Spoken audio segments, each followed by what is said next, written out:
بسم اللہ الرحمن الرحیم۔ السلام علیکم ورحمۃ اللہ وبرکاتہ۔ سبھی دوست احباب کیسے ہیں؟ اللہ پاک سے امید کرتا ہوں کہ سبھی خیر و عافیت کے ساتھ ہوں گے۔ آج کا اگلا سوال یہ ایک بیٹی کی طرف سے، ایک بہن کی طرف سے پوچھا گیا تھا کہ سر یہ بتائیں کہ خواب سچے ہوتے ہیں یا ان خوابوں کی حقیقت کیا ہوتی ہے، اور ان خوابوں کی شرعی حیثیت کیا ہے؟ کیا ان خوابوں کی کوئی کہہ لیں کہ طریقے بھی ہیں یا ان کی اقسام بھی ہیں؟ تو اس کے بارے میں عرض کرتا چلوں گا، بات کو فالو کیجئے گا، سمجھیے گا۔ سب سے پہلے نمبر 1 کہ خواب بندے کو واقعی آتے ہیں، اس میں کوئی شک نہیں ہے۔ ہر بندے کو تقریباً خواب آتا ہے، کبھی آ جاتا ہے کبھی نہیں آتا، وہ ایک الگ بات ہے۔ نمبر 2، اس کو حدیث مصطفیٰ صلی اللہ علیہ وآلہ وسلم کی روشنی میں اگر دیکھا جائے تو اللہ کے نبی علیہ الصلوۃ والسلام صحابہ کرام سے فجر کی نماز کے بعد خوابوں کے متعلق پوچھا کرتے تھے کہ اپنے اپنے خواب بیان کرو کہ رات کس نے کون سا خواب دیکھا فجر کی نماز کے بعد، اور سرکار صلی اللہ علیہ وآلہ وسلم ان خوابوں کو سننے کے بعد صحابہ کو ان کی تعبیر بھی بیان فرمایا کرتے تھے، اور اگر کسی صحابی نے کوئی خواب نہ دیکھا ہوتا تو خود سرکار دو عالم سیدنا محمد مصطفیٰ صلی اللہ علیہ وآلہ وسلم خواب میں بذریعہ وحی الہی جو چیز مصطفیٰ صلی اللہ علیہ وآلہ وسلم نے خود دیکھی ہوتی تو آپ صلی اللہ علیہ وآلہ وسلم اس چیز کو صحابہ کے سامنے بیان فرمایا کرتے تھے۔ تو اس کے بعد میں نمبر 3 یہ بھی بتاتا چلوں کہ جیسا کہ میں نے ایک اور مسئلے میں عرض کیا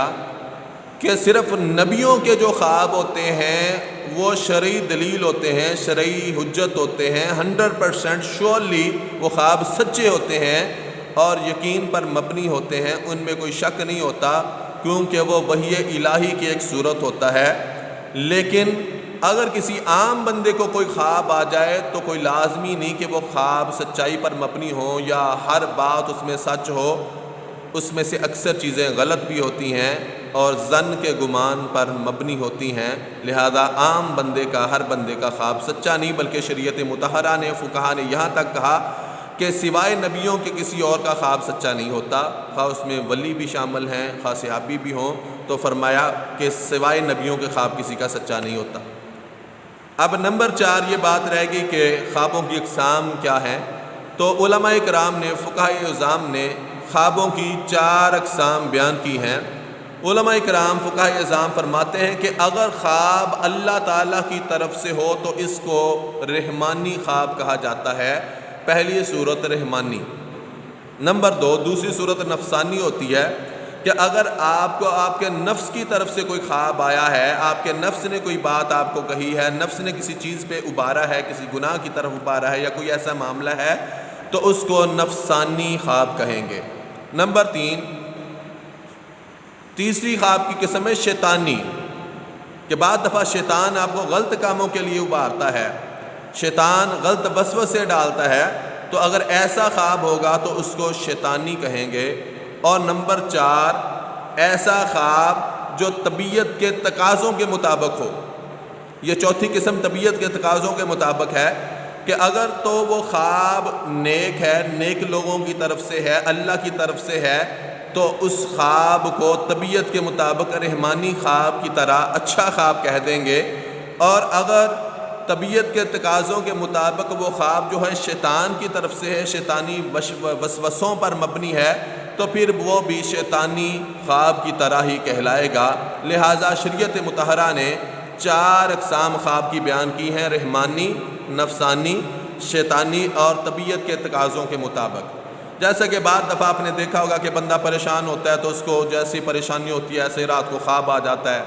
بچوں نے پیپر دینے ہوں تو ان کو بعض دفعہ خواب آ جاتا ہے کہ یار میں پیپر میں سینٹر میں پہنچ ہی نہیں سکا، پیپر بھی ہو گیا، سارا کچھ ہو گیا۔ جب صبح آنکھ کھلتی ہے تو وہ دیکھتے ہیں کہ میں تو سویا ہوا تھا، وہ پھر شکر بھی ادا کرتے ہیں کہ یار شکر ہے یہ سچ نہیں ہو گیا۔ تو بعض دفعہ جیسے حالات ہوتے ہیں بندے کو ایسا خواب آ جاتا ہے، لیکن اس کا یہ مطلب ہرگز نہیں ہے کہ جو آپ نے خواب دیکھا ہے وہ سچ پر مبنی ہے، سچائی پر مبنی ہے۔ لہذا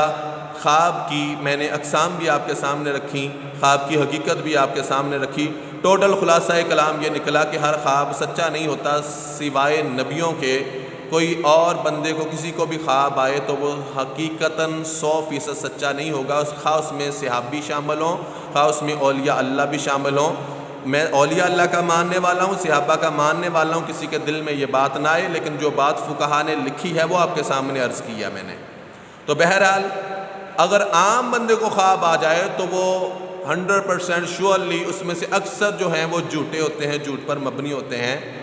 سوائے ایسے خواب کے کہ اگر والد والدہ فوت ہو گئے ہوں، وہ خواب میں آ کے کوئی وصیت کر رہے ہوں، تو اس کے اوپر علماء سے آپ مشورہ کریں گے، اگر علماء اجازت دیں تو اس خواب پر عمل کریں گے۔ اللہ پاک صحیح معنوں میں اس خواب کے مسائل کو اور تفصیلاً سمجھنے کی، عمل کرنے کی توفیق عطا فرمائے۔ آمین ثم آمین۔